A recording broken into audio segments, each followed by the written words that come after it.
ঐতিহাসিক মুহূর্ত, বড় সৌভাগ্য আমাদের সকলের জীবনে এসেছে। আমি 140 কোটি দেশবাসীকে হাত জোড় করে প্রার্থনা করছি যাতে তারা 22শে জানুয়ারি যখন অযোধ্যায় প্রভু রাম বিরাজমান হবেন, নিজের বাড়িতেও তখন শ্রীরাম জ্যোতি জ্বালান, দীপাবলি পালন করুন।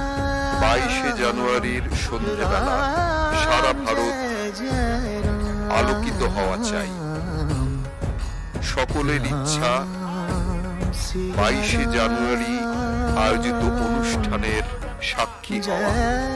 তারা নিজে অযোধ্যা আসবেন, কিন্তু আমার অনুরোধ যে 22শে জানুয়ারি একবার বিধি অনুযায়ী অনুষ্ঠান সম্পন্ন হওয়ার পর 23 তারিখের পর নিজের সুবিধা মতো তারা অযোধ্যা আসুন। অযোধ্যা আসার পরিকল্পনা 22 তারিখে করবেন না। প্রভু রামের অসুবিধা হোক, ভক্তরা কখনো এমন করবেন না। 550 বছর অপেক্ষা করেছেন, আরো কিছুদিন অপেক্ষা করুন।